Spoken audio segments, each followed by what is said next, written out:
Good evening, everyone. We'll go ahead and call this meeting to order. This is the April 25th meeting of the Merrimack Conservation Commission. The time is 6:30. First item is a public comment. Were you here for a public comment on an item on the agenda, or On the agenda, yes. which item is it? The Michael Laverne Memorial Foundation bench on Cat Falls. Okay. He's on the subcommittee. Hmm? He's on the subcommittee. Right, okay, Andrew, right? Yes. Yeah. I do have a public comment. You have a public comment? I do have a public Okay. comment, yes. Well, let's, so Andrew, we'll revisit, if no one objects, we'll revisit and hear Andrew's comment when we get to that item on the agenda. Okay, Gina? The Merrimack Conservation Commission, through Merrimack Outdoors, received an email from Brenna and her fiance Hayden, and they're hoping to get married. They have a small wedding planned with 6 people. They would like to get married at the BB Lane deck overlooking the pond. They were engaged there, so it holds great sentimental value. Pardon me? I'll start over, thank you. Mhm. All right, we had a request from Brenna and Hayden, and they sent an email through Merrimack Outdoors to the Merrimack Conservation Commission. They're requesting or asking for permission to hold their small small wedding ceremony with about 6 people at Greater Woods on the BB Lane deck overlooking the pond. And I did check, and the policy has been as long as they leave the property as they found it, in other words, remove any decorations or trash, then there would be no problem with them doing that. So the wedding would take place on Sunday, June 19th. I don't know what time, nor would I be inclined to say, because we don't want a lot of rubberneckers. But I would be inclined to tell her, have a wonderful wedding. And we appreciate them just making us aware of this. This has been one of those things, naturally, if it involved a liquor license or something like that. They were trying to do something outside the norm, outside of 111 on that property, then it would certainly warrant a lengthier discussion, but in this case, it's a small, they're not changing altering the property anyway. They're gonna leave it as nice or better than they found it. So if there's no objections, we'll go ahead and She wish did- them well. And Yes, well, she did in her thing say that she'd like to make a donation, but in my opinion, I would say, put the money towards your wedding or your honeymoon. That's right. So, all right, wonderful. Okay, I will email Brenna when I get home and let her know congratulations and enjoy your wedding. Thank you. With no further public comment, that brings us to the first item, public hearings. And this is a public hearing to hear proposed Chapter 111 revisions. This has been properly posted in accordance with the appropriate regulations. And with us tonight, we have Tim Tenhave here to present to us or to take us through that. Yeah, okay. Hopefully the mic is working well. Good. So this is a continuation of a project that we started back in 2018. So we've been at it for a while now. And we are now, let me move to the next page. We are now at step 5 in phase 3 of our plan to achieve an update to Chapter 111. So there are 4 phases to the plan. Basically what we're at, the point is we had evaluated all the open space properties in Merrimack, those that belong to the Conservation Commission by deed and those that are belonging to the town that have been set aside for conservation. We came up with a list of 62 originally, now 64 parcels that we would engage with. We had town staff review the list and go through it and reach concurrence on the list of properties that we're talking about. Then we went ahead and drafted some language as to what we thought would be an appropriate update for Chapter 111. We took that update to the town council a year ago, almost now, 11 months ago, and reviewed it with them. We got some feedback from them, and I'll cover some of that here in a moment. We incorporated that feedback into language that I then, with the help of our town manager, had our town attorneys review and provide a legal opinion as to, or I should say, they provided some legal input and opinion on some of the things we're doing, as well as they made sure that the structure of the wording would be in the proper legal format, so we could move forward with a proposed change to the ordinance coming out of this meeting.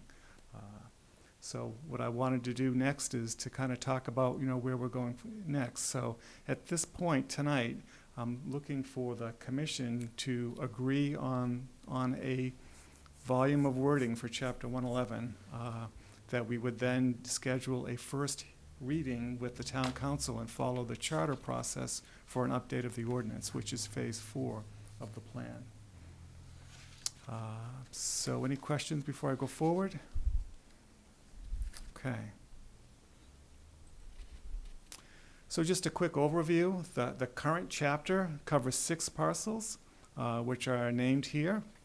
All the same restrictions apply to all 6 parcels. A penalty is a violation in accordance with RSA 31:39, Roman numeral 3. Basically, that's the ordinance, that's the RSA that covers any sort of an ordinance violation, fines up to $1,000, and things along that line. So the current chapter has restrictions around being on a parcel a half an hour after sunset to a half an hour before sunrise, so you can't be overnight on a parcel.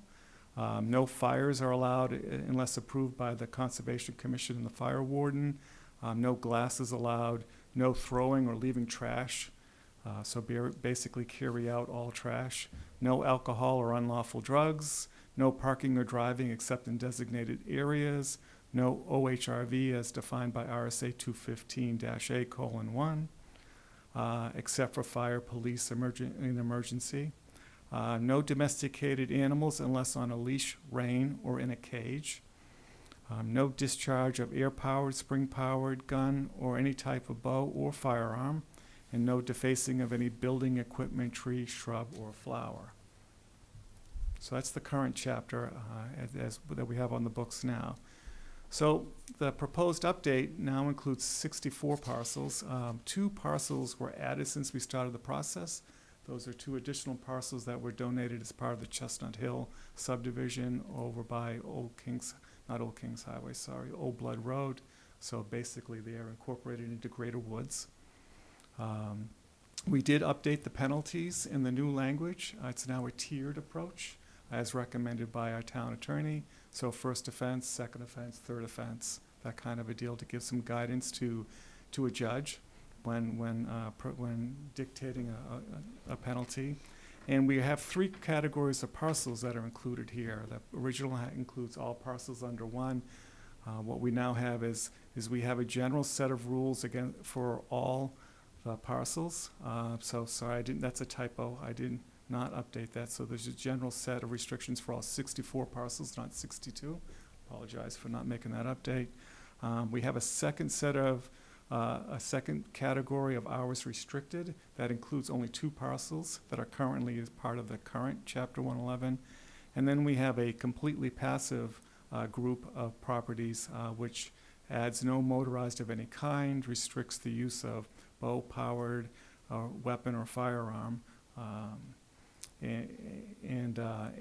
So no motorized of any kind. So what that really means is no e-bikes, no snowmobiles, no motorized. And that's mostly driven by the majority of the parcels having deed restrictions for motorized use on them. So just a quick reminder, so restrictions for all parcels, there's no fires, no throwing or leaving trash. We didn't include glass specifically, but glass that's left behind is trash. So no alcohol or unlawful drugs, so we kept that. No parking or driving except in designated areas. No OHRV. That is also another mistake. So we did allow, and I should have paid a closer attention. Oh, I do have it down here. So originally we were going forward with no e-bikes except for fire and emergencies. Through our discussion with the town council, we added Class 1 e-bikes as being allowed. We did leave the no discharge of air-powered guns or firearms or target shooting, no defacing of buildings or equipment, no sleeping or camping, And then there, like I said, we do allow e-bikes. And we did add language as requested by the town council to allow the town council or their designated agent, because what I see going forward, and I think the town manager agrees, is that it's not going to be the town council every time that's going to allow a group to do something special out there. It'll be whomever they designate. So to allow the town council or that designated agent to suspend the rules. But I did put some language there after seeking and getting a recommendation from the Conservation Commission. And that recommendation could be thumbs up or thumbs down. The thinking is if you were going to have fires or camping out there, there may be sensitive areas, so it would be good to get input from the Conservation Commission that says, yeah, you can go camping, but over here is a protected wetland for a particular species, or fires. Just realized maybe there's something going on with fires, and collecting that input. It doesn't mean that they have to follow the recommendation, it just means they seek the recommendation and get it. So that could, that applies to anything. That applies to e-bikes or OHRVs or whatever else, okay? And just to note, we did remove the dog information out of here because we already have a chapter that covers dogs. So I noted that there was hours restricted, so that means that those properties have all the other restrictions except on 2 properties. You can't remain or stay half an hour after sunset, half an hour before sunrise. That includes the Hemlock Street property, which is otherwise known as Wildcat Falls Conservation Area, and Riverside Drive, which is known as Riverside Park, off of Riverside Drive. It's in a neighborhood and abuts the Sauhegan River, but before Wildcat Falls. So the other category is completely passive, so that what that adds is no snowmobiles and no e-bikes of any kind, and it restricts the taking of wildlife to include hunting. That was the language we reached with the town's attorney. Instead of saying no hunting, the taking of wildlife is designated in one of the RSAs, and it has a legal description, and that includes hunting. It also includes trapping. And the intent on these parcels was to prevent, any taking of animals. So I think the language is appropriate. Mostly what we're looking at here is the Wasserman Conservation Area, which is deed restricted for that.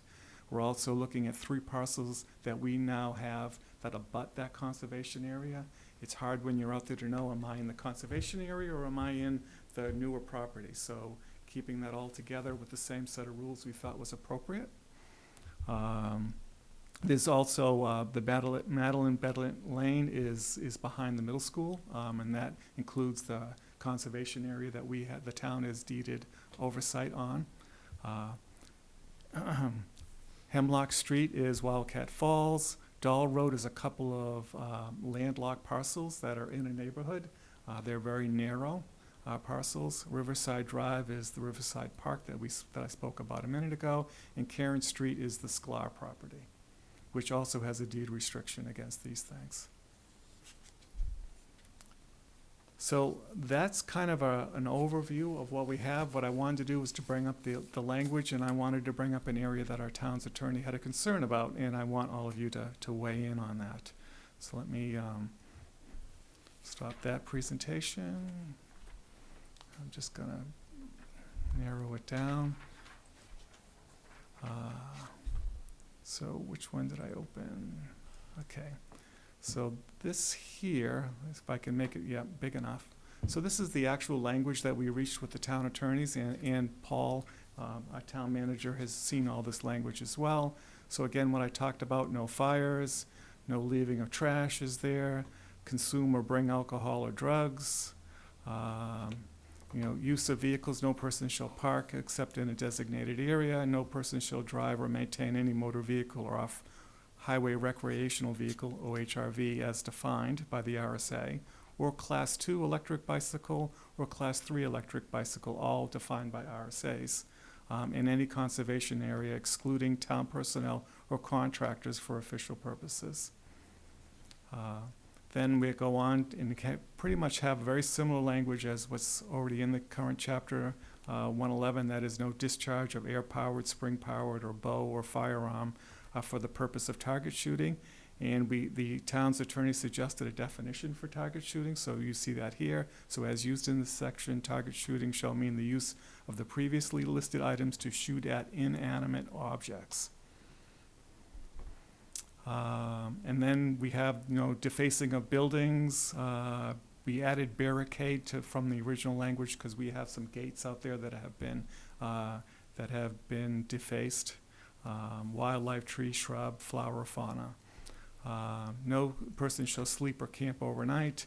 And then there's that language I spoke about. The town council or its designated agent may suspend any of these rules of conduct for any person or group of people for any conservation area or portion of conservation area after seeking and reviewing a recommendation of the Conservation Commission. Going down further, we have the hours restricted, which is what we've seen before. It then lists in letter B here, the actual 2 parcels that are involved here. And then again, the town council can suspend those hours restrictions as well, or designated agent. Same language you saw previously. And then we've got section 3, which is additional use and discharge restrictions for certain conservation areas. So this gets into removing class 1 electric bikes on these parcels. So these are the passive only parcels, as I described earlier. Also the discharge. And then in accordance with RSA 207:59, the taking of wildlife. And that is defined also in RSA 207:1. And then lastly, I've got a list of parcels. Now, what you're going to notice is there isn't that language in this section to suspend these parts of the rules by the town council, because most of them are deed-driven, and we can't override the deeds in which we acquired those properties. I say most because it's not all of them. So, like I mentioned, the Dahl Road parcels, the 2 little strips, they don't have a deed restriction, and the 3 parcels that abut Wasserman Conservation Area have a partial restriction. I'd have to go back and look at the deeds, but I don't think it's all 3 of these things. So I want to be very forthcoming and transparent to all of you. Then lastly, we've got the violations section, which gets into first offense, second offense, third and more offenses. And then lastly is a long list of all the designated areas. And that is the update. Now, where we ran into a concern where the town's attorney had a differing language is around target shooting. So we can legally prevent air-powered, spring-powered, or any type of bow. But under firearms restrictions, it's a gray area.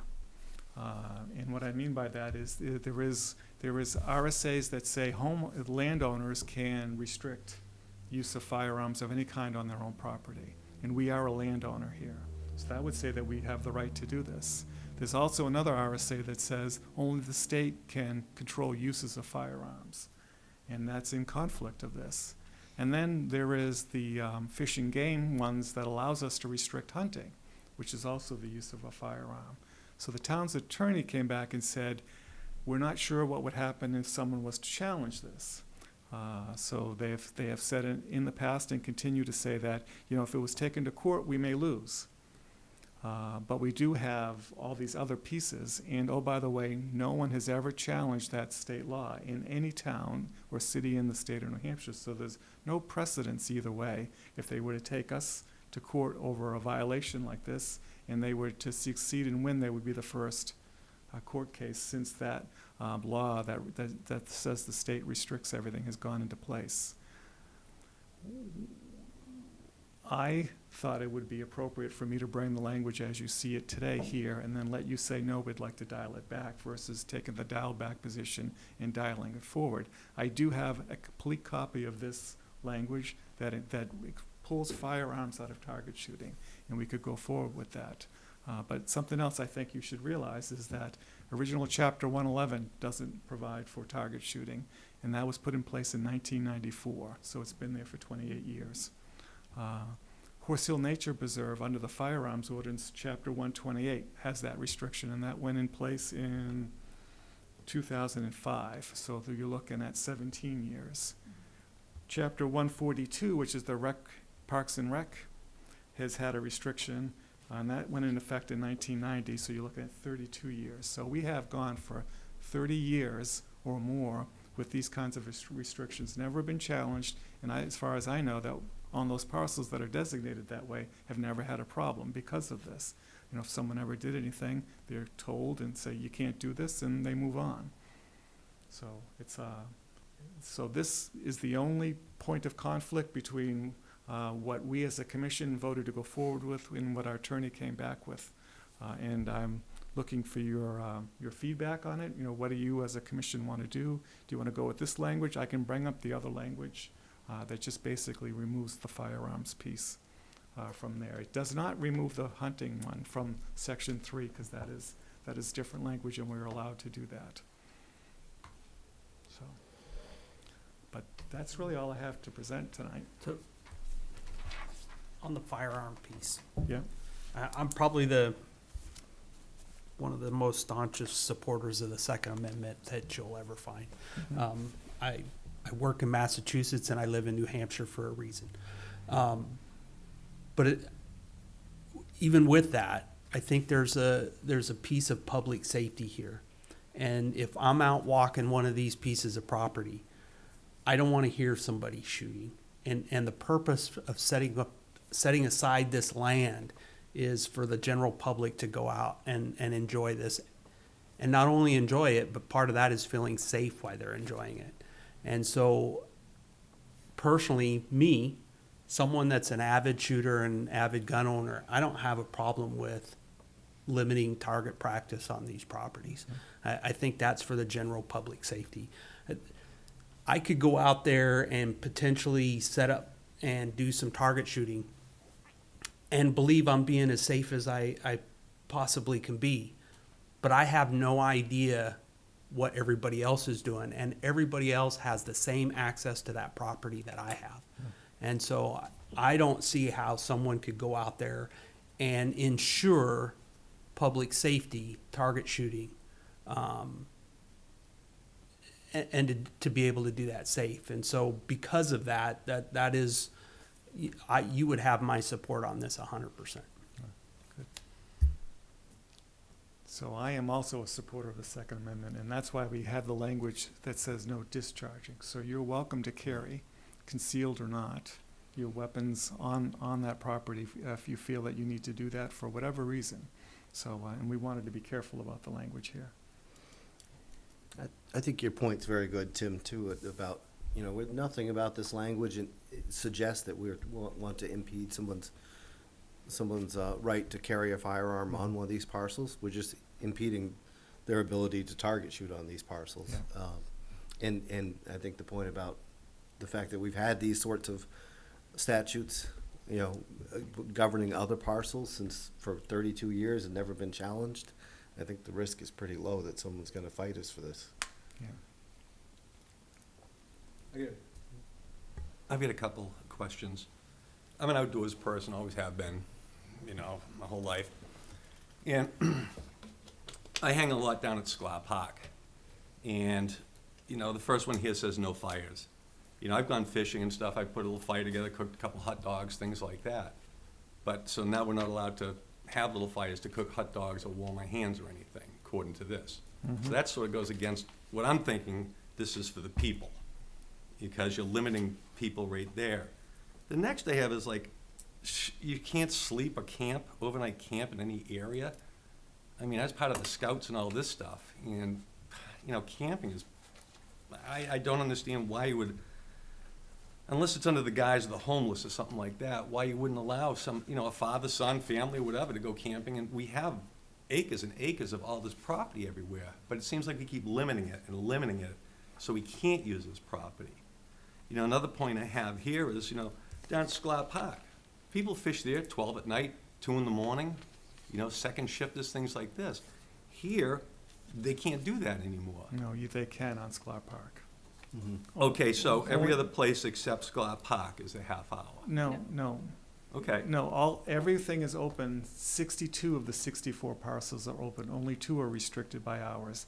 Okay. That's Wildcat Falls and Riverside Park. Okay, cool. Okay. Yeah, it's just because, Yep. how do you carp fish in the middle of the day? Yeah, I know. You Yeah. know? Yeah, so those are just my concerns, just seem like we're trying to limit it. You know, we had Sklar Park open, and now we've got rocks everywhere. I'm a challenged person. I can't walk through the rocks. And it's been all shut off to me, which I think is kind of, it's reverse thinking here. It's not opening the park up to people, we're closing things down so people can't use it. And I'm bothered by that, because this is the people's money, buying the people's land, and the people want to use it. I'm not sure the designation between class 1, 2, or 3 electric bikes, but why can't we use 2 or 3 electric bikes? Why just 1? I mean, I'll have to educate myself on that, but is there a big difference between 1, 2, and 3? There is a difference. I'll let you decide if it's big or not in your own mind. Right? Yeah. So let me touch on a few other items. So Okay. this is really your ordinance. I'm doing your work here, whatever you all want to go forward with. But when it came to fires, we've had some forest fires on some of our properties. Things kind of got away from people. And the other concern about fires is that not everyone is a trained Boy Scout or whatever else. So that's why the stance was taken when it was first put together in 1994, I believe. And that's the way it's been. And if the commission doesn't want to go forward with that, they can choose not to. But if there was a troop that wanted to go out and camp and have a fire, we have a path there that says, just reach out and ask and say, hey, I'm going to be here. Can we do that? Because that way, the fire warden or whatever else could also weigh in and say, yeah, this is a good spot, or maybe that's not an appropriate spot. And then with the camping, the trouble we had is along with camping comes human waste and other things like that. And how and where do you dig that latrine, and how do you manage that? How do you prevent accidentally exposing yourself if someone else is out on that property enjoying it? So I think the commission in our discussions a couple of years ago just said, we're going to leave it like that, but if you want to set something up, you go right ahead. So, but again, whatever you all want to do tonight, we can change the language, we can strike it out, we can add to it. But getting back to your third point on e-bikes, so Class 1 e-bikes, they are speed limited. You can only go so fast. I think it's 20 miles an hour, and 20 miles an hour on a trail is pretty quick. But you have to be pedaling in order to get that motor assist. If you're not pedaling, there's no assist. Class 2 bikes, I believe, introduced the idea of a throttle. Okay, and then Class 3 bikes allow even faster speeds. They have bigger engine, bigger motors, bigger batteries. So you're almost at a motorbike kind of level at that point. So with digging up trails and all that other stuff that can happen. So that's the difference. Again, big is up to you all to decide. No, that's good information. Thank you very much. Yeah. I think the e-bikes was, when we originally presented this to the town council, that was an item we had no e-bikes. Yeah. Or we were recommending no e-bikes. But ultimately, it's the town council that needs to turn this into, to approve the statute. And one of their comments was, there are people, Merrimack residents, who pay a lot of money for e-bikes. They were uncomfortable, I guess, with restricting all e-bikes, especially since the class of e-bikes that we went back and revised this to allow is the one that would be, maybe used by someone that physically can't do all that walking. Right. Yeah. So we took their feedback, and that's why we went to them. We sought their feedback, we took it, and we revised our position on e-bikes. Very good, If I remember the conversation, the thought was, there's a Class 1 e-bike is no more dangerous than having a bicycle on the trail. Yeah. When you start getting into Class 2 and Class 3, that's when you start, you really got a bike that could damage property, going down very fast down the trails. Could be walkers on the trails that they come up to really fast. That's when you start getting into a safety situation. Yeah. So that's why we, suggested Class 1 be okay, but 2 and 3 not. Makes sense. Yeah, and they're quiet, right? Except for the noise that you hear. Sneaking up on you, Yeah. Thank you. Just to Yeah. clarify for me, on the no fires piece, that's been in there since Yeah. '94, Forever. I think you said. right. So this isn't really a change to that. The Correct. change is, now there's a path forward. If you do want to have a fire on piece of land, you just go through the process to the Conservation Commission and whoever the town council designee is. Yeah.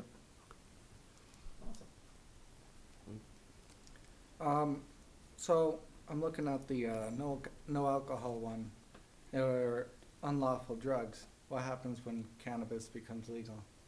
Then Is it's, it gonna be allowed and alcohol not allowed? I don't see I- how I- those are very different. I would imagine it would be just as you described. It would be, if it's legal, it's legal. It's not, it's no longer an unlawful drug if it's allowed. And, That's also language that goes back, 20-something years, so. and, when it says prohibits taking of wildlife, does that include fish? It does not. Actually, fishing is covered by a different section, so. All right, and, I believe so, but let's just be sure here, okay? All right. So I did grab chapter 111, I think. I've got 27. Ooh, I don't know. Oh, here they are, the definitions. Oops, that's gonna be a good one. Let me hone in on it, and then we'll make it bigger. So what we're talking about is, whoops, can I make it bigger? So here it is. Take or taking includes pursuing, shooting, hunting, killing, capturing, trapping, snaring, netting, and placing, setting, drawing, or using any net or other device commonly used to take wildlife, whether they result in taking or assistance to other person in the attempt. I think that's about it. I do not see fishing. I Was it believe something on the very top that said angling? we're just talking about this Roman numeral here. Yeah, but if you go to the very top. Taking or taking? Which one? You mean? You can go up. Yeah, so that, tell me when I've gone by it. Yeah, I think it was Right at the there. very top of it. So fishing, angling. We got all fishing here. Angling, yeah. So the language that's used isn't 27(1) IA, it's 27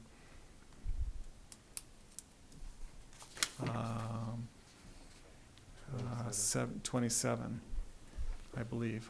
I tried to be very specific so that way we wouldn't get in the way of fishing, in other words.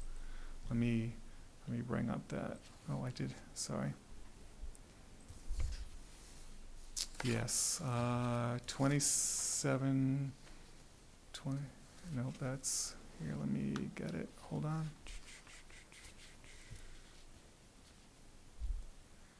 Yeah, it's right here, 2727. So it's just the taking description, so it doesn't get into baiting, or it doesn't get into the angling and all of that. one more thing, Did I answer your question? yes. Okay. For violations and penalties, is that just what they'll get for the penalty, or is it in addition to whatever vandalism is or something? Well, like right, that? so other state RSAs or ordinances all play here. So if they've committed multiple crimes, and found guilty, they'd be punishable based on the rules of those multiple crimes, whatever the judge puts in place. Now, could we change this to like, if you destroy a $500 gate, your fine shouldn't just be $100? Well, so some of the other rules that get in, if you destroy a gate, that's destruction of town property, and then there's a state law, that's a misdemeanor offense, I believe, up to a certain dollar level, and then it's a higher level offense, higher than that, so there are other avenues to recover that money. Now, could we change it so instead of being placed in the general fund, it goes in the conservation fund? You can certainly make that suggestion, absolutely. Because It's up to all of you here, it's not up to me. Because if someone's damaging property, for Mhm. example, that fix is gonna come out of the conservation fund, not the general fund. Okay. So that's my reasoning for that. Yeah, the only caution I would have is we'd have to make sure that the RSA 31:39 that allows us to have a penalty for a violation of an ordinance would allow us to put it in a fund other than the general fund. So I'd have to go back and look at that RSA and get a legal opinion. Right. So, but that's for all of you to decide in whatever. Is that it? Yep, thank you. Tim, thank you, again. I mean, I don't think most of the people here know how much time you have spent on this over the years when you were on the commission, and Gina did a ton of research for this. And, I mean, we had lots and lots of meetings. We explored lots of things, and, you know, we really took our time and to get this to what it is now. And Tim, by far, has done the work. Even though he's not on the commission, he has continued to push this and, you know, get this done for us. So thank you very much. Yeah, you're welcome. And I'm very happy with this finished product. I wouldn't change anything. I just have one tiny thing. Yeah. Under F, could you add rock to the list of things not to be removed or defaced? You mean here, rock? Yes. We certainly can, if that's what the, Like Scalar, right? Well, I'm talking about think people there's spray some painting artwork. on the rocks specifically.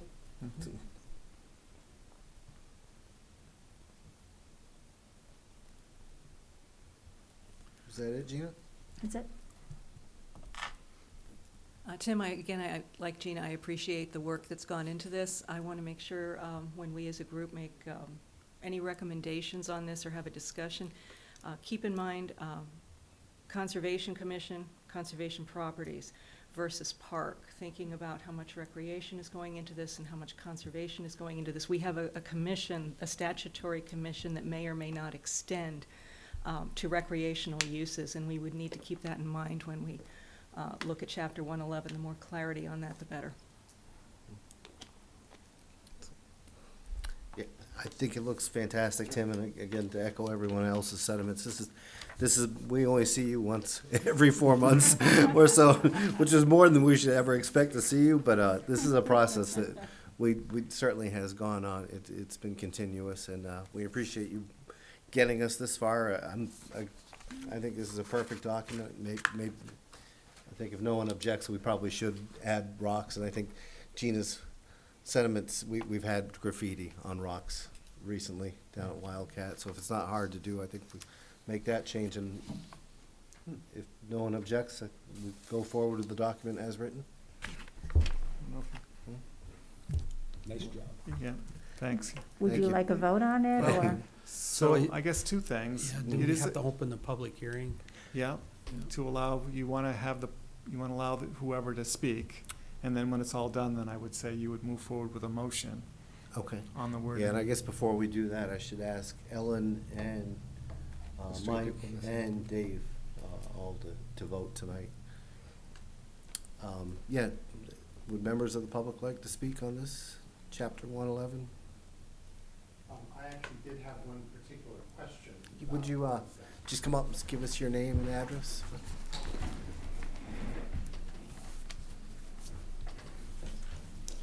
Hi, my name is Andrew Duane. You need to push it. My name is Andrew Duane. I'm actually speaking at the moment as a private citizen rather than as a member of the Wildcat Falls Subcommittee. But ironically, one of the conservation properties in town is the other one that falls under the same restrictions as the Wildcat Falls. I abut the Woodward Road conservation property.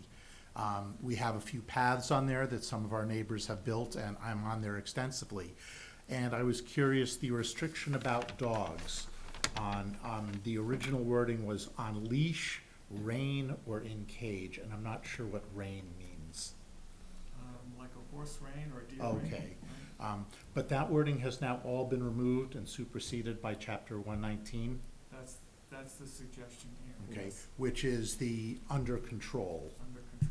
Okay, thank you. I wanted to clarify that, otherwise I have been a persistent lawbreaker. My dog very much enjoys swimming in the lake that's back there. So, all right, thank you very much.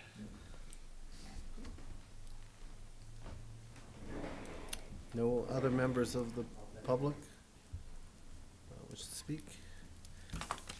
So what's left? We should make a motion and vote on this and close the hearing? Yep. Someone like to I think close the public hearing first and then we make a Is that the- motion and vote. I don't even know if there was something, should I have read something at the beginning of that public hearing to open a public hearing, or? Well, technically you allowed the action to take place, so you opened it. Okay. All right, So so I'd I, like to allow this public hearing to close now. Public hearing closed at 7:10 PM.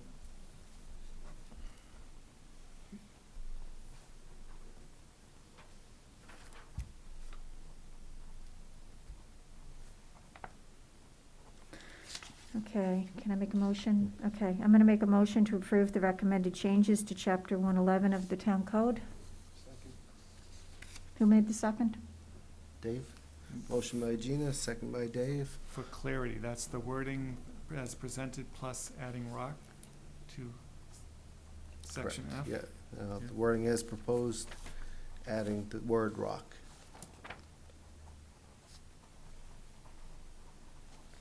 All those in favor? Motion carries 7-0.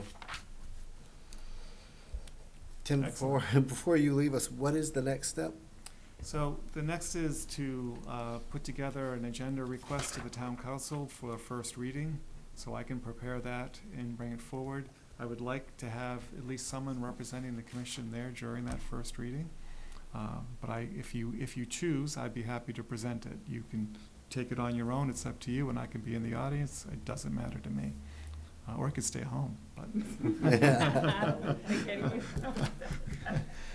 So I wonder if there's the public reading, are there the same So- posting requirements? So the charter process, yeah, the town council with the town manager and town admins would handle all that. So what I would do is I would hand it off to Becky, or the new admin, I don't know who Kristen's replacement is, and say, here you go, we're doing a formal agenda request, and they would then follow the section in the charter that talks about an ordinance change. So what that means is there's a first reading, so that means the town council will introduce the change. Likely, because it's coming from us, they would have us introduce the change. There would be a discussion. They could be amended. It could be changed. The town council could say, thank you for all that great work, but we choose not to go forward, and it ends. Typically, that doesn't happen, but then you'd go to a second reading, which is a posted public hearing. I believe it's a public hearing, where it would then be able to be discussed. Members of the public could weigh in. Since it is agended for the first reading, members of the public could weigh in as well during public participation. And then, assuming everything goes fine at the second reading, there could be modifications that are suggested, and then there's a final reading where the wording is considered final, and that's also open for input, and then the town council would vote yea or nay. And majority rules, and it either changes or it doesn't, as presented at that final reading. So, Excellent. Well, thank you. I will, yeah. I'll So, work with Becky. all right, so I can make the request for you, and I can CC you if you'd like it. I'm also gonna request that they generate a map that shows all the parcels on a parcel map of Merrimack, so someone can visually see what it is we're talking about here. I think that will go a long way. It certainly will clarify, what properties are we talking about, and those of the people that are familiar with the map of Merrimack will be able to pick things out. And certainly, if there was questions about what we could add that. So I think that helps. I'm a visual person, so unfortunately, try and do this using the GIS system online, it was just too difficult. So I'd make a request through our town manager, Paul, and say, hey, can you have someone put this together before we have the first reading? So, and that's it. Excellent. Well, thank you again, Tim, for joining us. Yeah, you're most welcome. Thank you, Jen. When I'm going through these documents, this is a very confusing subject on what's changing and what's not. And by the time you sit here for 15, 20 minutes and explain it, Tim, you make it very simple. So thank you very much. You're welcome. Why would he offer? Tim, Yes, I know, yeah, I know. thank you. Yes, I do. All right, we don't have any appointments to discuss tonight. There are also no statutory advisory. Thank you very much. items on the agenda. So that brings us to new business.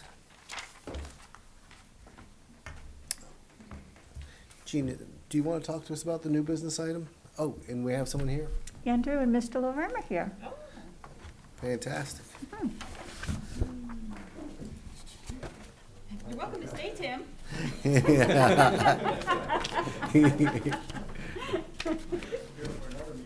Oh, wow. Good to see you. Sir, if you would just start, state your name and address. Push anything, or can you guys hear me okay? We can hear you. Okay, great. My name's Cliff. I do have to push something. Okay, very good. Is that better? Okay, great. My name is Cliff Laverne. I'm treasurer of the Michael Laverne Memorial Foundation. And we would like to place a memorial bench for Michael on the north trail of Wildcat Falls Conservation Area. The bench is to be a granite bench similar to the one that's already located by the Wildcat Falls. But it will be, we're looking to be a little, an extra foot longer. That was a 4-foot bench, and we're looking to do a 5-foot bench. Same granite, and it'll be placed by Rivet's funeral home. And I guess, is there something else I need to say about it, or? We assume it would have an engraving or something? Yes, yes, it'll engrave with the MLF logo, which is a dove with the olive branch in its mouth. And it'll say something along the lines of, in memory of Michael Laverne. And a quote for him, I think it says, "The truth is, without friends or family, we have nothing." Something similar to that. I'm not sure if I got the quote exactly right. That is the plan. You could certainly approve that at a later date if you like. I think right now we're just looking to get the bench, permission to place the bench and to go forward to actually getting a little bit more of the details. So 5 foot long, very heavy, granite bench with some engraving in memory of Michael Laverne. And I apologize, because when we spoke yesterday, I thought you'd have to go before the town council, but it turns out you don't. So we can have the approval process go through today. And we did talk about, Rivet seems to have some magical way of getting these benches where they need to go, because they were able to drive down as far as the pumping station and then he said his crew brought the bench down, kind of walked it down. Right. Well, we have to get in touch with them, again. But I think we wanted to make sure that it would be okay before we went any further and put deposits down Wonderful. On it. I guess somebody had also suggested that it might be the possibility of talking to the abutting landowners and maybe using their property, if it's okay with them, to try to shorten the route. But again, before we go bothering the landowners, we wanted to make sure it'd be okay. And then that would be the next step, to try to find the most effective way and safe way to get the bench, very heavy bench, to the spot. It'll be located on the North Trail, about the point where it junctions the river. And of course, the Michael Laverne Foundation will absorb all the costs of the bench itself and the installation of the bench. There should be no cost at all to the town. I know in the past, Andy, when we've approved these, the precedent was that we didn't need to go before the whole town council. I mean, obviously, if they want to hear from us on something like this, but they didn't consider it a material donation or anything that would necessitate us doing it. We'll obviously make them aware that it was happening. So, Gina, you talked to someone that said this didn't need to go? We went, Mr. and Mrs. Osman put a granite bench back in 2017, and I went back into the minutes, and Gage and, I'm pretty sure it was Tim, said that we did not, I'm pretty sure I have it here, if you want to see it.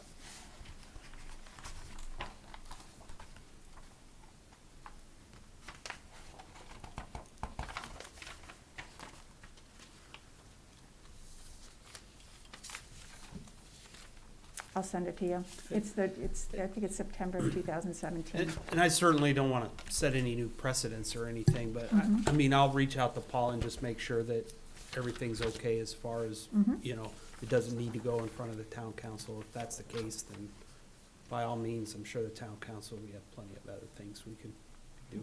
Mhm.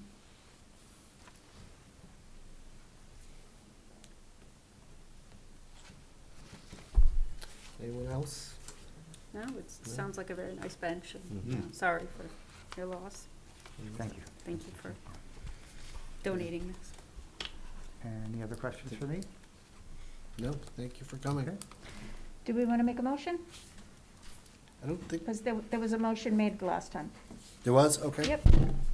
Then, please, make a motion. Okay, so I will make a motion to approve the request of Mr. and Mrs. Laverne on behalf of the Michael Laverne Foundation to place an engraved 5-foot-long granite memorial bench at Wildcat Falls Conservation Area along the North Loop Trail overlooking the Sauhegan River, pending notice that Rivet Funeral Home can transport the bench safely to its location. And contingent on feedback from the town that this doesn't need to go before the town council? Second.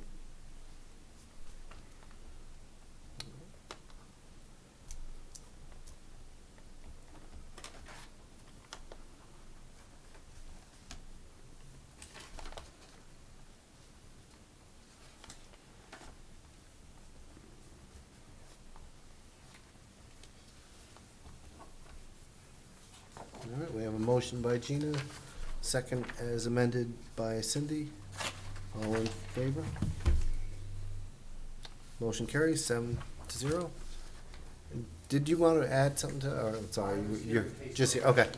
All right. Thank you so much. Right, yeah.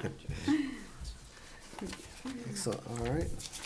I think that's everything we had under new business. And gentlemen, you don't hurt our feelings if you, if you want to call it a night in here and leave on us, don't worry. Mhm. Takes us to old business. The only item we have under old business, you can all see this, it's on the agenda, is a request from the SCLAR Subcommittee regarding picnic tables. All right. Rick or Dave, one of you want to? All right, so this is the map of the area. It goes from the bridge to the boat launch. All those numbers are in feet. I'm sorry, orient me again, please. All right, so this is the map of SCLAR, just from the boat launch here to the bridge right here.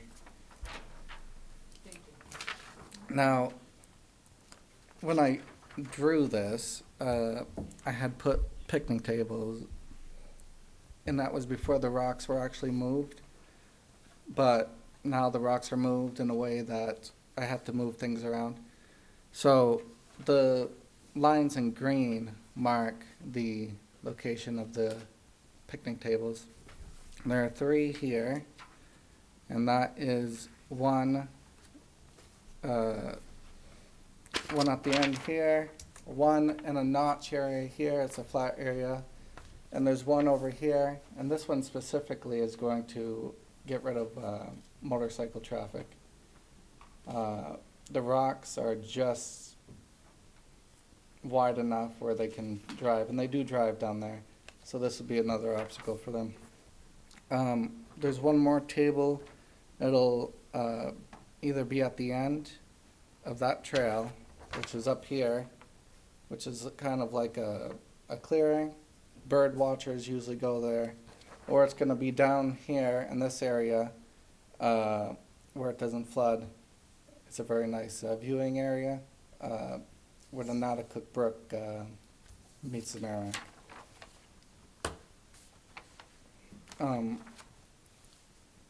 It says Lowe's, but when I was at Harbor Freight Tools, I did find a chain for half the price with the same chain.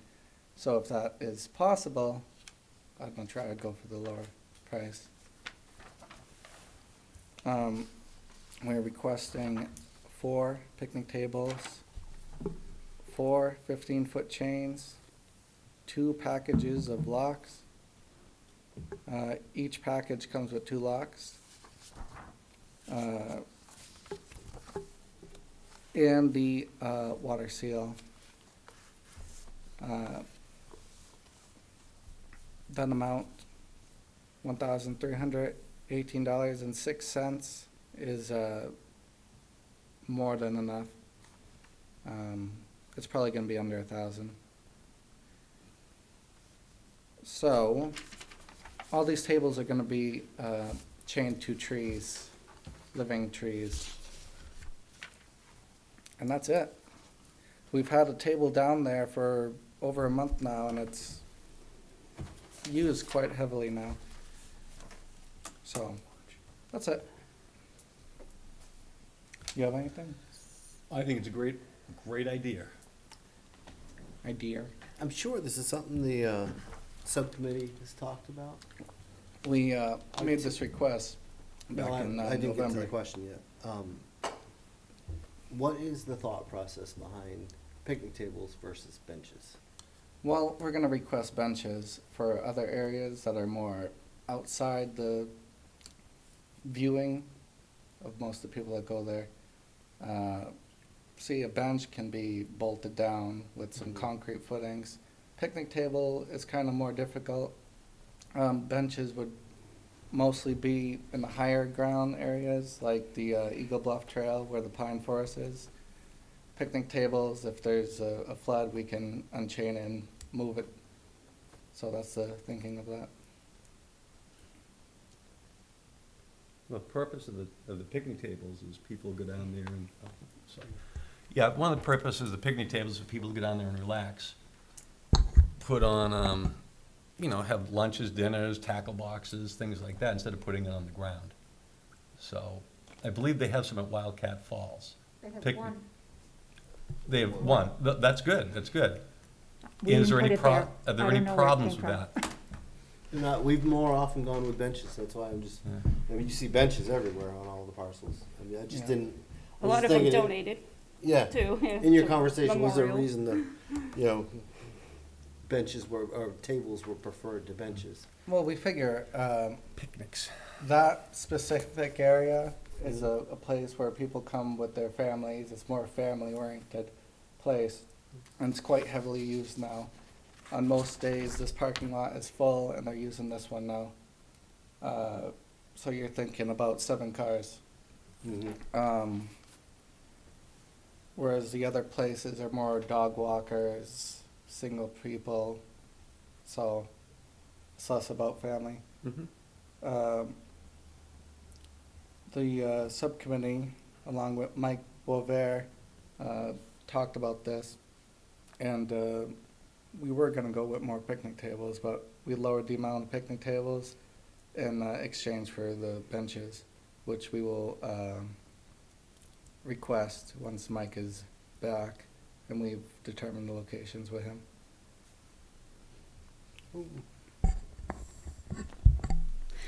Well, like I said, last time, I'm just concerned with the litter.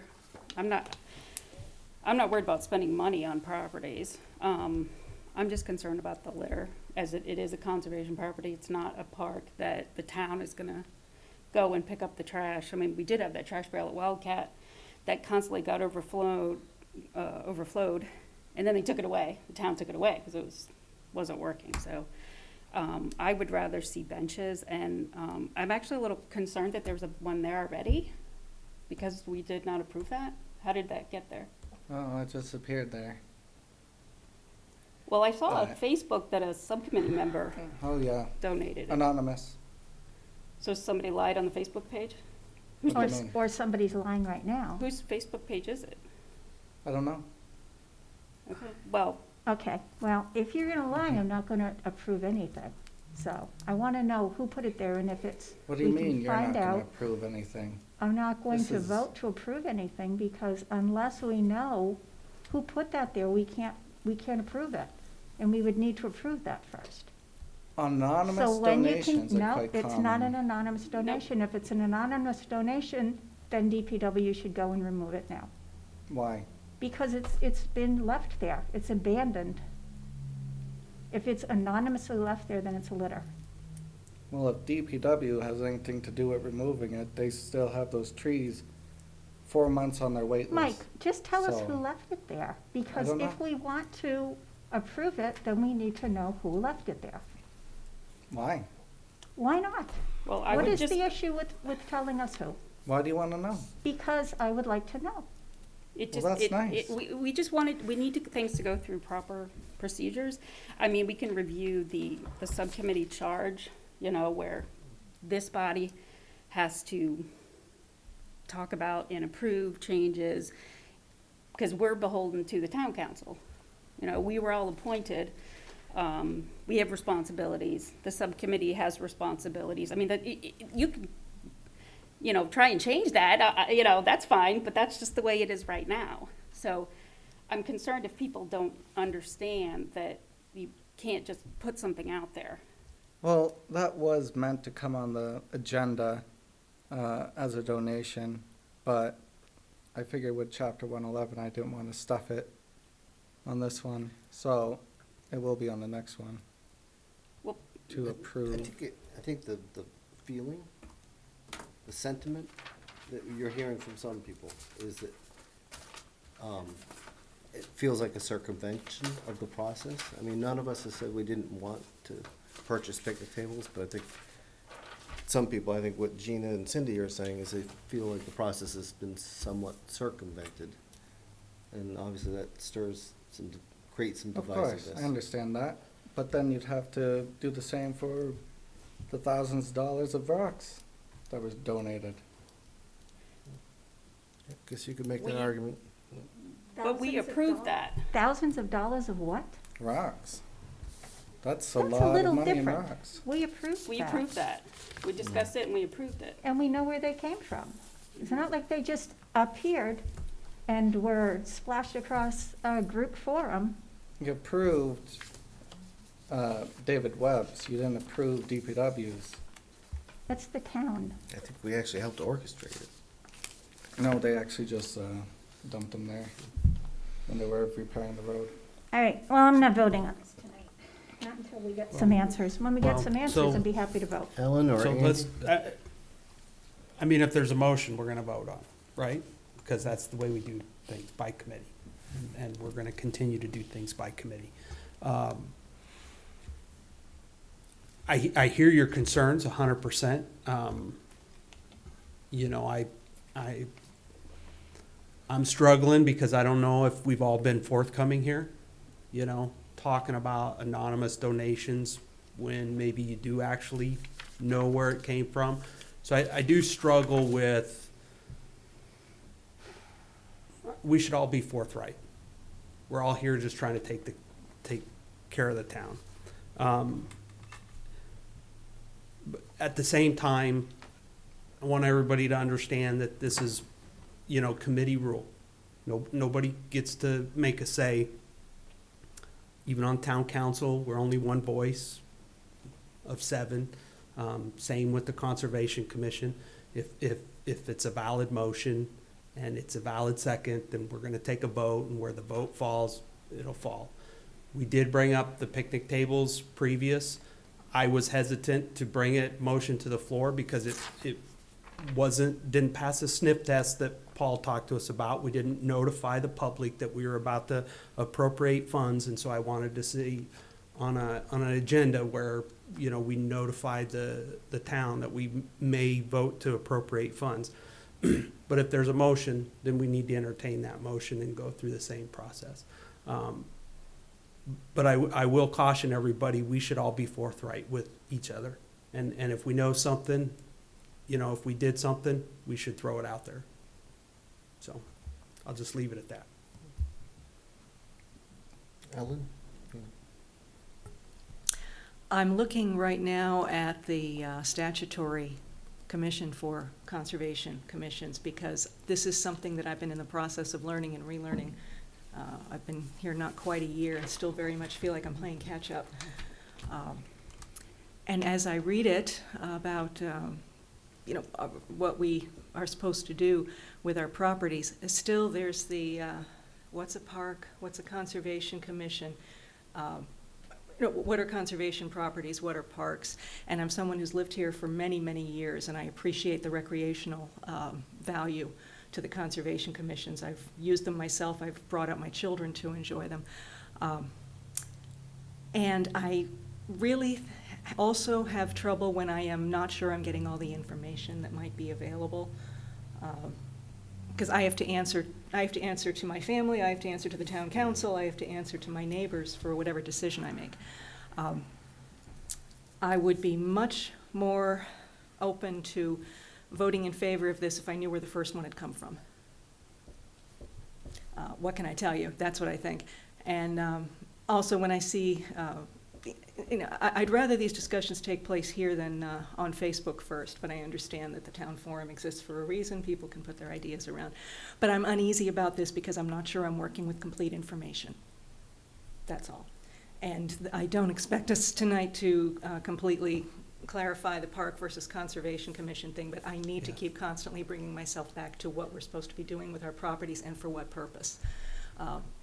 I'm just not confident enough that I have a handle on that right now as we consider this.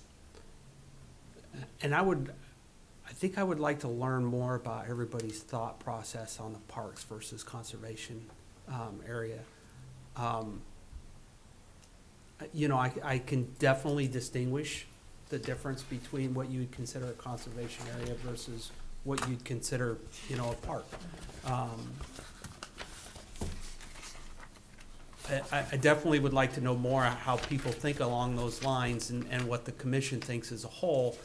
But at the same time, I gotta be honest with you, I struggle that if we have a picnic table at one piece of property, to say that we couldn't have a picnic table at another piece of property because we don't want it to be called a park versus conservation land. I take your point. I struggle with that, so.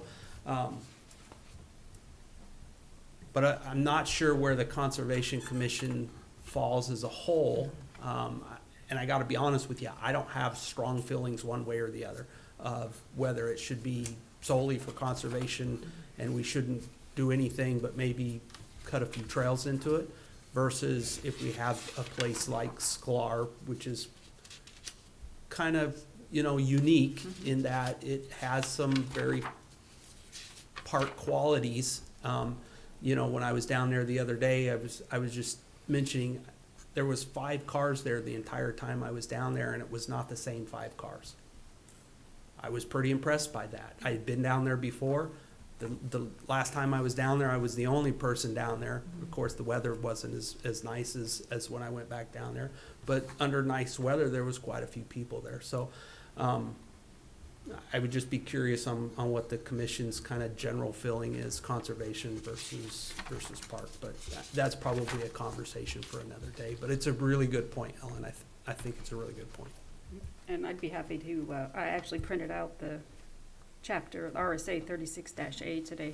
I can send it around to everybody that talks about the state, when the state, said towns could have conservation commissions, and basically our mission. And it's even on the town website. That is our mission. It's not really recreation, it's more about property, conserving the property. But like Andy said, we can have that discussion more at another time. I'll be transparent. I would have problems answering Andy's question because I don't know what my own position. It does change on this from time to time. I mean, a picnic table doesn't protect the wetland or our watershed resources. It, quite arguably, if it attracts any litter, it's doing the opposite. But then we also our charter outlines this, this outreach function. Building stakeholders. Building stakeholders, yes, this outreach function and catalyzing the use of these lands, because we do know that when people walk on trails and enjoy the outdoors, they become more informed. They earn some ownership in that property, and that, contrary to what my concerns about a picnic table, that does the opposite. When people are down there, there are eyes, people see something wrong and they say something about it, and it helps, deter people from throwing 3 dozen used automotive tires down there. So I am torn on this. I know we asked I guess the part of me that feels like I would support the purchase of a picnic table is because the subcommittee and you two gentlemen did everything we asked you to do with this. You researched the prices, you got the prices. I wonder if, I assume you're prepared to make a motion tonight. I wonder if you Of would course. consider making a motion for something smaller than 4. Like, is there a starting point? Could We could what if go it were to 2 tables, 2 benches, and we use that as a litmus test to say, oh my gosh, this did create a problem with litter, or oh, it didn't create a problem with litter. And maybe we agree that if there is a litter problem, That's actually something I was thinking. I guess pilot would be one way of looking at it, is pilot. If we do this, I would love to, track what happens, because this could prove to be a model to follow or to avoid in the future, but this is where to find out. and if it goes How it horribly worked. wrong, we could donate these picnic tables to Wasserman. But I'm not big on asking for Or forgiveness Watson rather Park. than permission when it comes to putting stuff on our property, so I ask you with all respect as a colleague, I'd really like to know where that table came from. I donated it, Thank you. but I donate a lot to the town. We And all I don't do. make a habit of bragging about it, putting it out that I donated it. You're in good company. So that's why I don't want what I donate to be aired out. That's why. Anyway, so We do have a pilot program. We have a picnic table at Wildcat Falls with gravel, correct? So have there been negative ramifications around that picnic table? Can I Have we give you a learned little lessons? history? Can I give you a little history about that from my perspective is I was when just asking a simple question. came If that in- picnic table has brought a lot of trash with it, there is trash. I okay? can't say if it's from the picnic table or if it's not. However, when I came on, within a few weeks, all of a sudden, the picnic table, a yard of gravel was dumped there. I was told to go spread it out with other people. I did, then a picnic table appeared. I am assuming it came from DPW. I was very green. I did not even ask. It was a picnic table, it was there. Okay, but- However, then the trash can was taken away because it was overflowing, and now we have a trash problem, so. Okay, so are you thinking of removing the picnic table? I would like to, because quite honestly, it is badly in need of resurfacing. I was just down there yesterday and I saw it, and it needs to be refinished. So, So you want to remove it because of the finish of it, not I because of don't, the I have other seen, issues? in probably 4 or 5 years that I've been on the Wildcat Falls Subcommittee, I've seen maybe 3 or 4 people sit at it. I don't see people use it. Okay. The anxiety about picnic tables isn't unique to Scalar either. I mean, we've talked about this before. The topic comes up. This isn't the first time we've been anxious about picnic tables. It's like, to Andy's point, it's that whole, how do we balance, is this something Rec and Park should be doing at Watson Park versus something that should happen on a conservation area? And there's lots of properties that fit both those categories. There's lots of places where you can go get to the park and, get on the picnic table. I mean, personally, now that there's one there, I guess we already have our test case. We can leave that there and see how it goes. I would vote to not approve any purchase for additional picnic tables tonight. But I would approve benches, because quite honestly, you have talked about disabilities, people with disabilities. I actually went on my Facebook page and I have a lot of friends who have disabilities, and I asked them, are you comfortable sitting at a bench picnic table, or would you rather sit at a bench?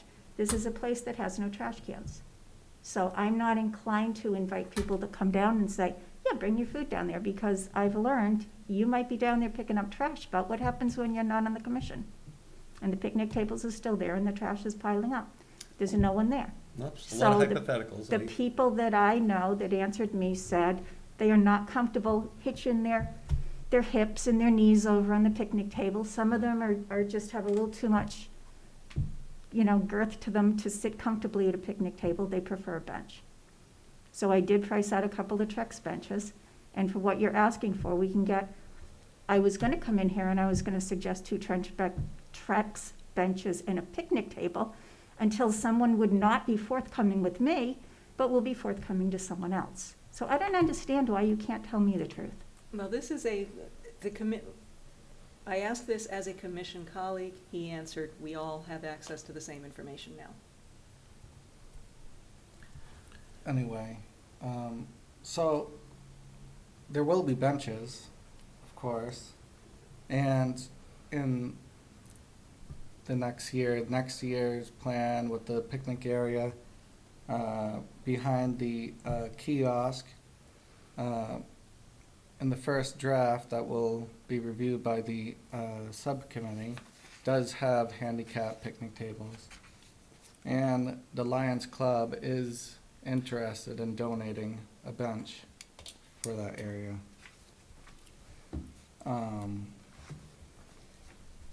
Now those will be donated, But brought here I- first, yeah. you I understand? intend to donate one table, and a restaurant that my friend owns, Dynamite, is going to donate the other. So that will be brought next year.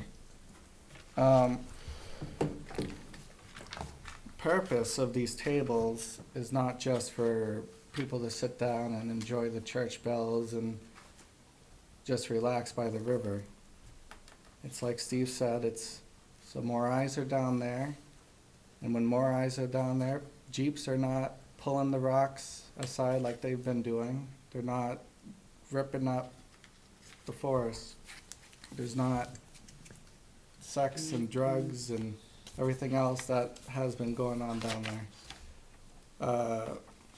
Me and Mike Bover are meeting with Paul, and is it Tim?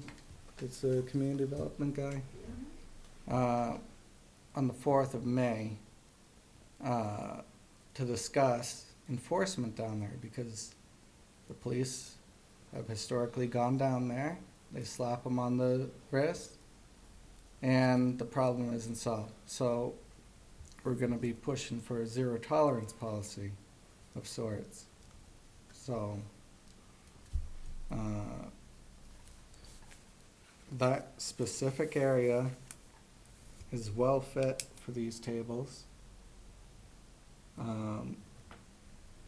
This is what the subcommittee wanted. Yeah. So, You know, what you said, Steve, I am inclined to go with this only because, you know, for several meetings, we have said, hey, go do X, Y, and Z, and we'll consider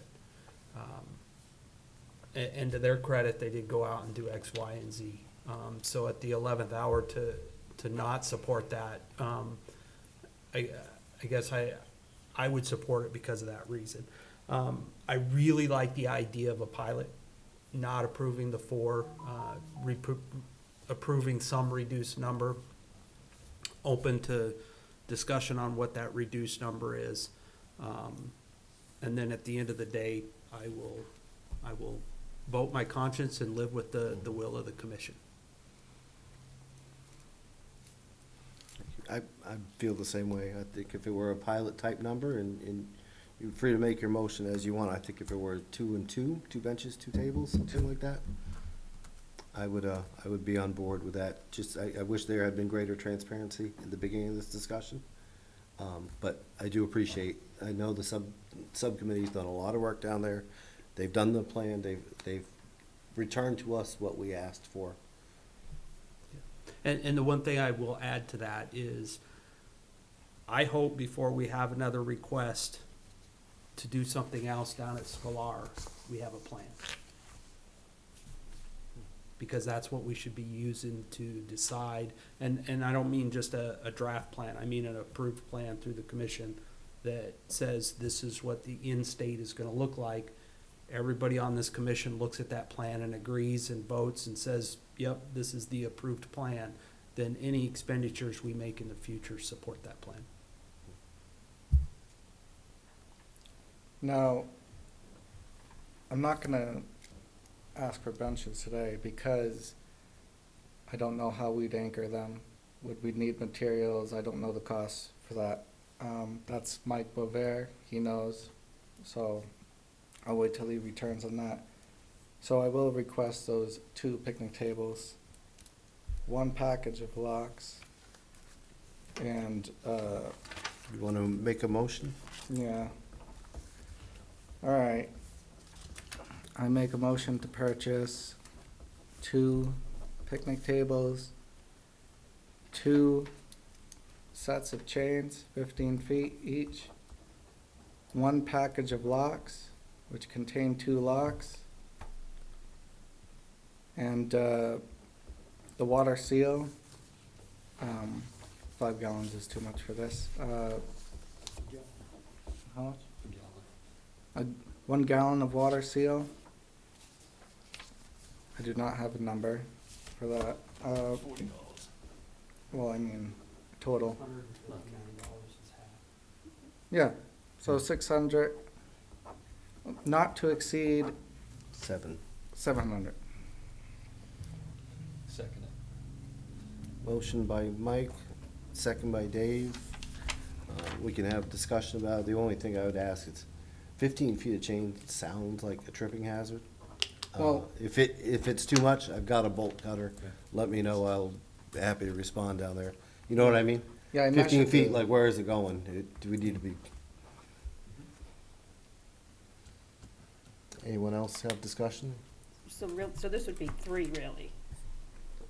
The Because one that's there's there already one and there. 2 additional? Yeah. Just clarifying. Where's it coming from? Fund- Lowe's. Fund 53? Oh.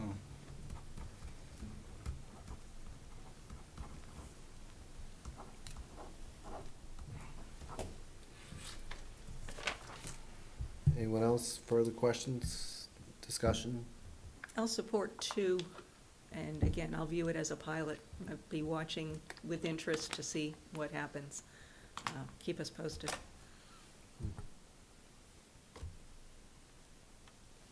No one else? Okay. All in favor? All opposed? And Jean, you're abstaining? Okay, motion passes 5 to 1 to 1. Now, what's the, The process? yeah,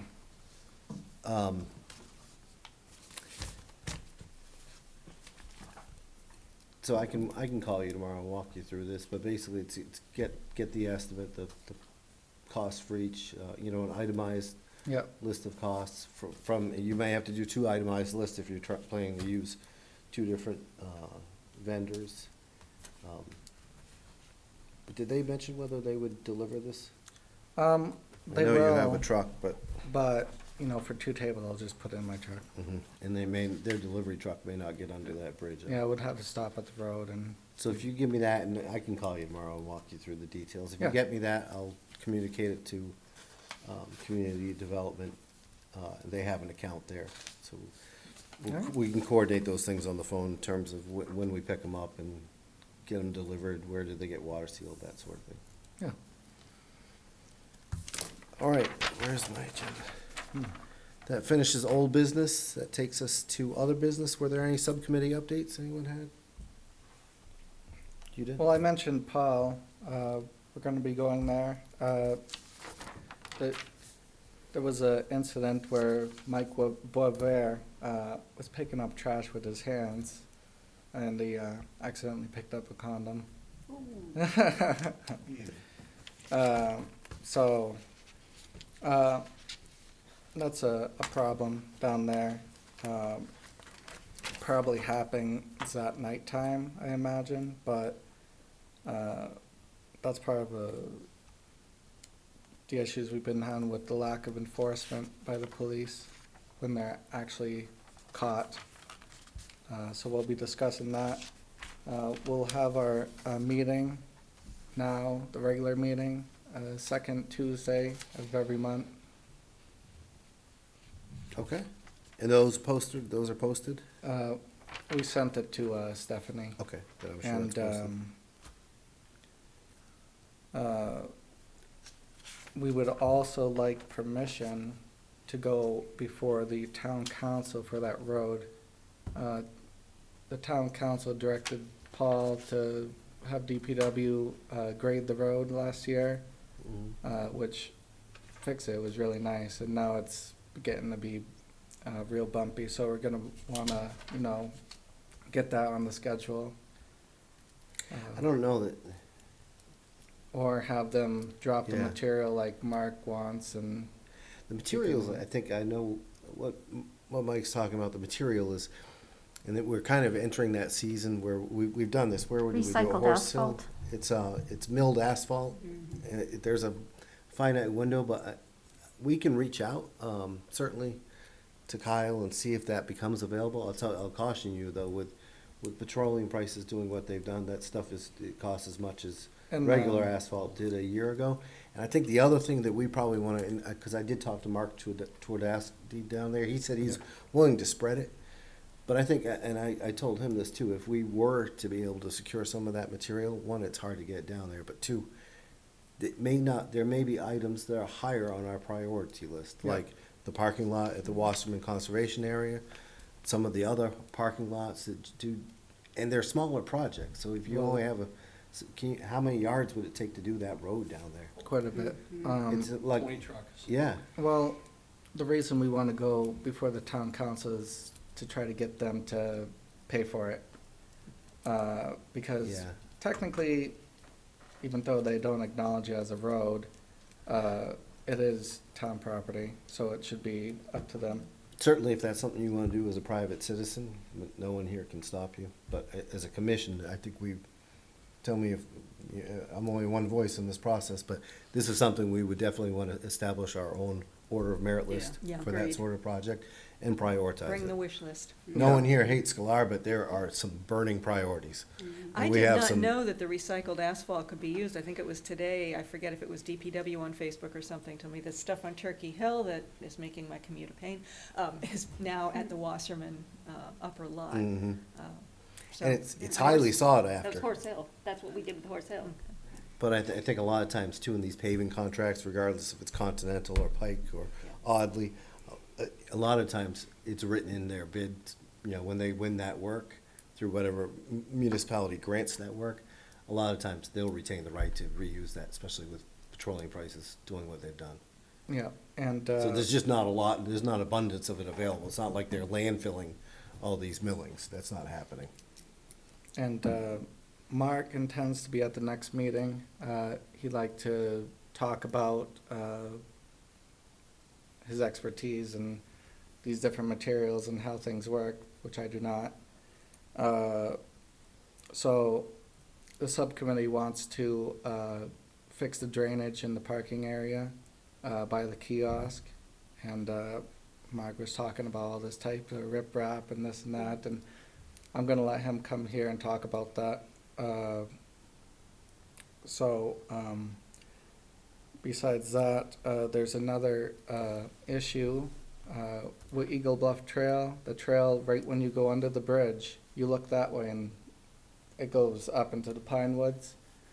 That floods quite a lot, and I actually found out where it comes from, the neighborhood. It's the runoff from the road, and it goes down and it gets into the trail, and then it just digs into the trail and floods there.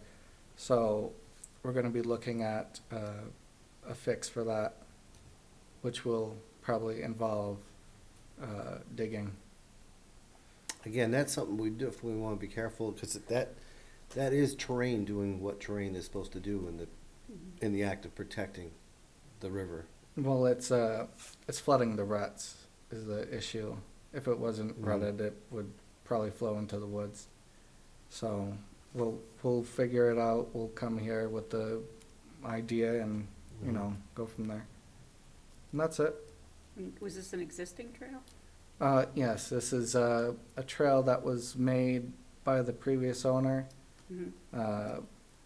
It looks like it was cut into the hill. But may not be an ideal place. I mean, obviously, we want to use Yeah. existing trails, Well, but we've had to reroute things in Horse Hill before. That was the same Yeah. situation. There was existing trails, but it got washed out and we said, you know what, let's just go like this and, Yeah, you know. and I would, but And we don't want to, well, the last thing we want to do is make it easier for stormwater to run directly from the stormwater release point, from that effluent, to go straight into the river. Yeah, right. We want that Yeah. that sandy loam soil down there Yes, right. to do what sandy loam soils are supposed to do and Yeah. filter.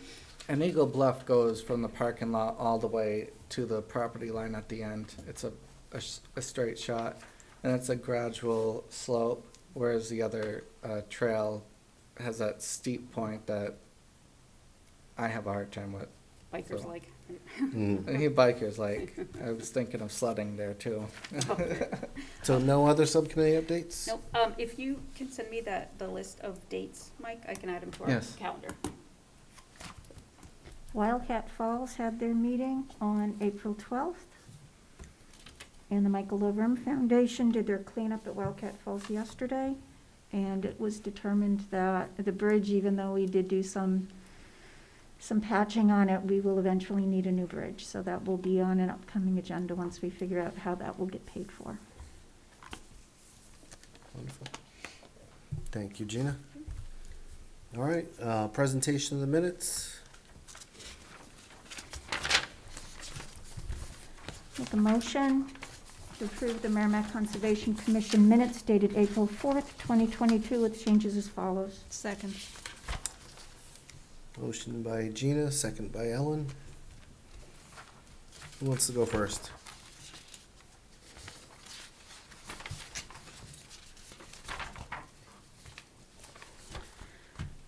Page 9, line 338.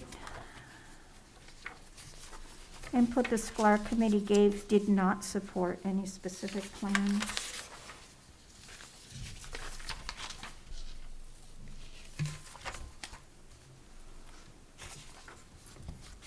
Page 13, line 500, put an S after seedlings. Page 13, line 500, put an S after seedling. Thank you. That's all I have.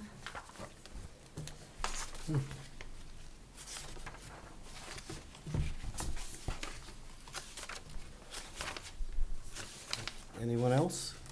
I had page 6, row 215. Change of to the, this means they run the risk of sediment collecting.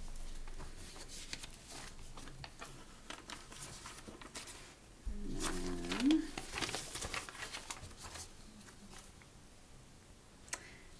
and I didn't know, back to the seedling one, if there was it something missing, you haven't gotten confirmation to pick up a seedling yet, and it says they will be using. Oh, yeah, you're right, I did make a line for that. We can just take that whole sentence out. Okay. So take out they will be using. And that's it. All I had. Anyone else? Mm. All right, all in favor of approving the minutes as amended? Motion carries 7-0. There are no members of the public here for public comment. That brings us to commissioners' comments. Can't remember where I started last time. Let's start with you, Ellen, this time. Just a question about the May 7th seedling giveaway. Mhm. This is new to me, and I'm going, which means I'll get thrown in if I offer, but Yeah. to whom should I, who should I talk to about saying, yeah, I'll be there, I need guidance, tell me what to do? That's a great question. So what, 9 o'clock Well, I was gonna ask is our Gage. start time? I don't know, because I haven't seen the flyer, but I was gonna ask Gage, yeah, what time? And if, I think we said we were gonna do it the same way as last year, right? Where Mhm. people come down. So, what time does he want us there to make sure that we have, the numbers things. on there? And I'll bring the bags again. Well, if Gage or somebody could send an email to We the will. committee, I would very Let's- much like to be part of it, because I think I'd better learn, because this will not be the last time we're gonna be doing this. And that was the only, that was the only item on here, so I think we always start at 9. Gage and I will show up Yeah. at 7 or 7:30 and get the buckets Mhm. filled up with everything and make sure we've got the water running and everything. Definitely, we'll It is advertised, so there's no concerns, but if more than four of us show up, that's not a problem. We'll do notes for this anyhow, that'll kind of serve as the minutes. Those notes will capture highlights, like how many people showed up, what First, varieties did we run out of first. That's something you track every year anyway, Every right? year, Yeah. just because it helps us guide our decision-making with the next year's assortment.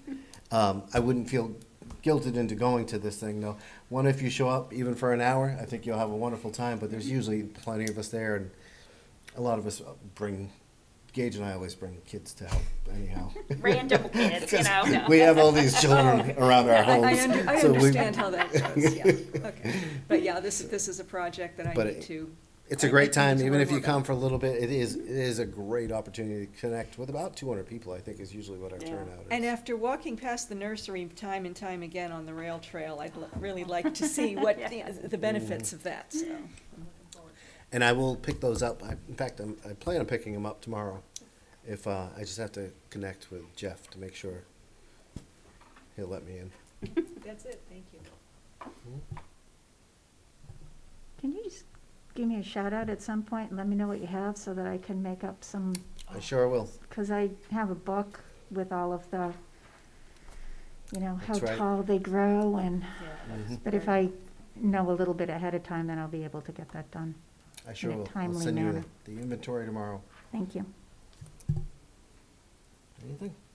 Nope, once we get the flyer, I'll put it on our website in the calendar. I set up like a Okay. temporary, Mhm. because I wasn't sure of the hours. That's it, thank you. Yeah, two things.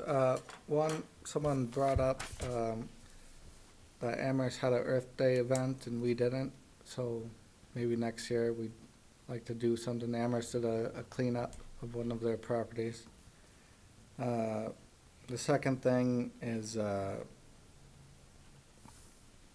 on, it's coming back. Jeez. I should have started with the first thing. The hike club had its first hike on Sunday at 2:00. 7 people showed up. It was a nice day. Waterfall was really going. Property looks pretty clean. A lot of mountain laurel. Which property? Wildcat. So the next one will be at Sklar on May 8th. There'll be 11 o'clock in the morning and 2 o'clock in the afternoon. Since I'm at Sklar throughout the day, almost every day, so it's easy for me. There'll be a hike every other Sunday. So, that's it. Thank you, Mike. Dave? I've been out of commission for a little bit with my knee, so. You look like you're getting around better. Yeah, it's going on week 4, and it's not been fun, I'll tell you that. But I want to make note that they did move rocks down at Sklar Park, and they did block all access to any trails down there, which to me I was just taken back by that. Just, you want to block vehicles, you put a rock here, and still leave room to walk in between. Mm. That wasn't done at all. It was solid rock here, solid. Out of 6 entrances, I can't get into any of them. Have Let me they- caveat They're that. still the way they were? or- No, well, Mike worked hard with Mark to get down there, get the backhoe to move a little thing here or there so I could get around the rocks, but I believe the town's got a better plan now. They're gonna open up the center so you can walk down the center of the trails and not through the woods.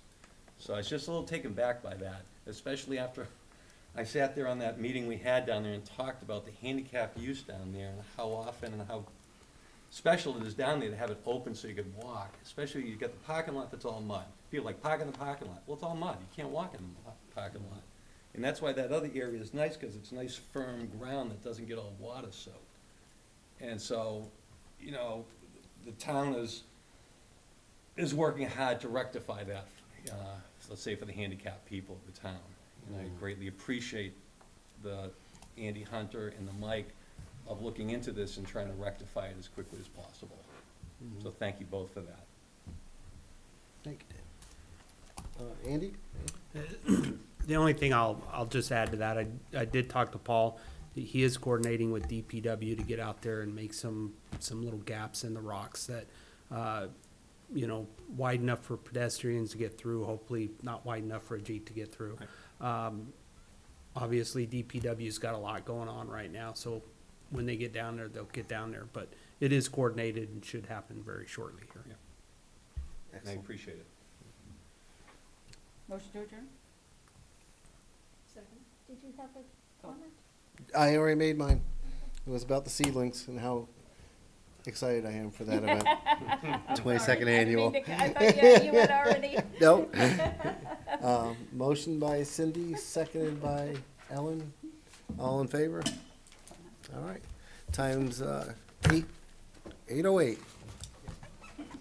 thought you were gonna say